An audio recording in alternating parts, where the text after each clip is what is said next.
Hi everybody, I'm Matt Crandall, And I'm Michael Mercy. and this week we are going back to the vaults to take a look at The Terminator. The major Blu-ray releases this week were a little bit weak.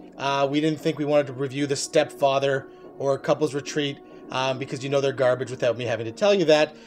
So we're going back to one of Cameron's first movies because Avatar is tearing up the box office still to this day. So Mercy, what did you think of Terminator? Terminator is one of my favorites of all time, and I've seen the movie dozens and dozens of times, and this is actually the first time I've ever seen it projected on a big screen, and it was wild. Really, really cool to be able to see it this big. There's a couple parts in it, though, that really don't stand the test of time. You want to get into that? I was going to say, well, there are a few effect scenes. The stop motion stuff isn't too bad.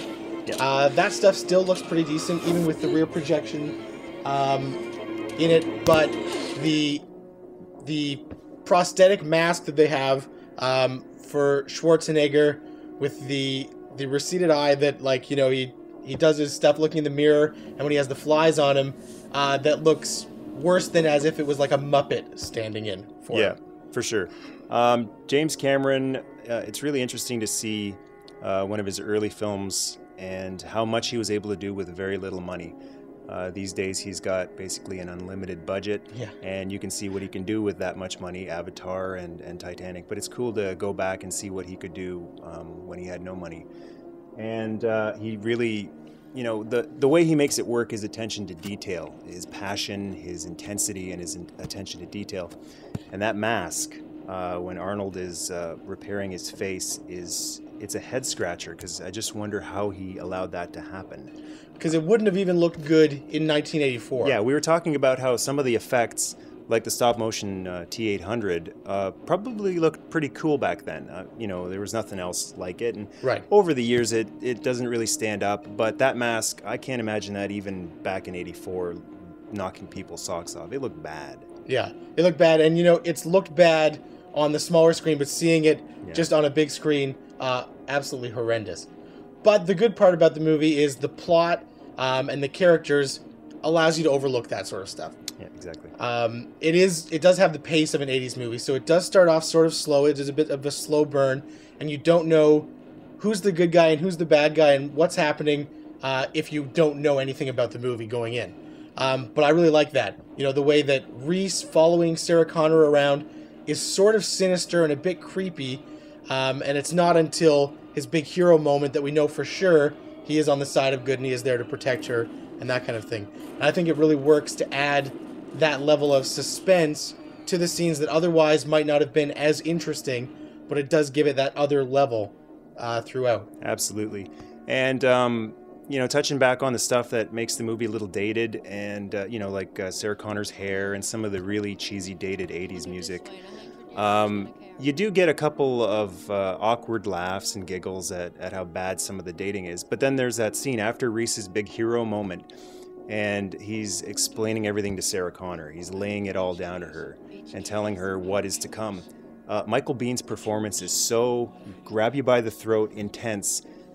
That's the moment where I stopped kind of laughing and noticing all these bad dated things, and you know, his performance wipes all that out. He is so intense and so believable that, you know, it's basically what Sarah's going through. Like, she just went from her boring everyday life, you know, flipping burgers, being a waitress, to, oh my God, like, this is some serious stuff. And that's Michael Biehn does that for me. Like, he's the one who carries this movie on his back, along with Schwarzenegger, you know. But Michael Biehn is really, I think, the unsung hero of Terminator.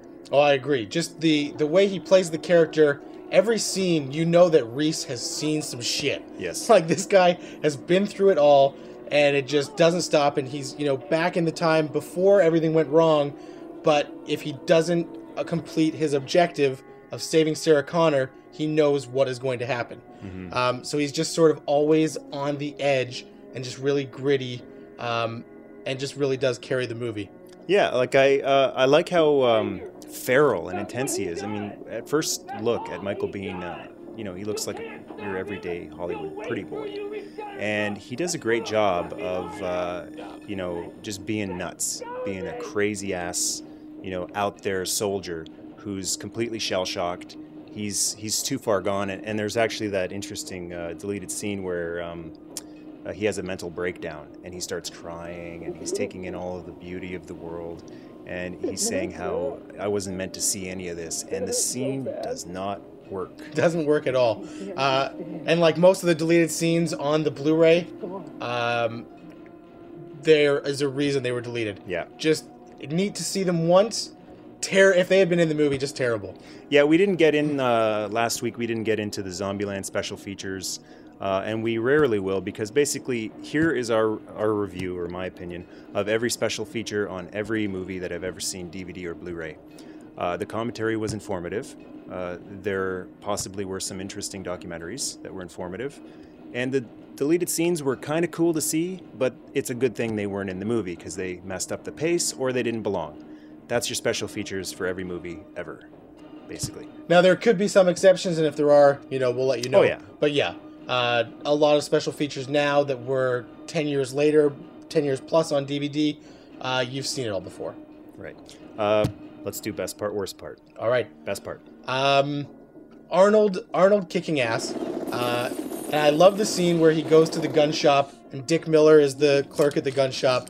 That is one of my favorite scenes of the entire movie. Phase plasma pulse rifle at the Yeah. 40-watt range. Hey, just what you see. Just what you see. Yeah, I love that. And the worst part, Sarah Connor's hair, and just the 80s styles, brutal. The horrible jeans hiked up to her boobs, and like that stuff's supposed to be hot, and I'm not buying it. Agreed. And for you, best part, worst part? Best part, Michael Biehn. Like I said, he carries the movie. He is so freaking intense that he makes me believe that this future war happened or is going on somewhere. And his performance makes me care about the whole movie, about preventing it or ensuring the survival of John Connor. Just amazing. Every time I see his performance, amazing. Schwarzenegger also. You'd never think that you could say, wow, that actor was fantastic as a robot. But Schwarzenegger has a lot of great little nuances, like one I told you while we were watching was this thing where he moves his eyes and then his head follows. That's one of the little techniques he developed to look more robotic. And once you told me that, I couldn't stop looking at it, and he does that throughout almost the entire movie, and it really does make him seem robotic. Mm-hmm. Just really good stuff. And worst part, man, it's close between Sarah Connor's hair and the mask, but I got to go with the mask. I cannot believe that James Cameron didn't shoot that a little darker, or use more close-ups to hide, like the part where there's a hole, and I know they wanted to get depth for you to see deep in there and see the light and the mechanics and stuff. I just can't believe he didn't go into a more close-up and light that bathroom a little darker. Like just being a full-on headshot. I can't. It really takes you out of the movie. When you're so into a movie and something like that gets by, it's pretty jarring. Yeah, for sure. Well, let us know your best part, worst part in the comments section for sure. Yeah. And we'll be back with a review of T2 shortly. Yep. Thanks a lot for watching, and see you next week.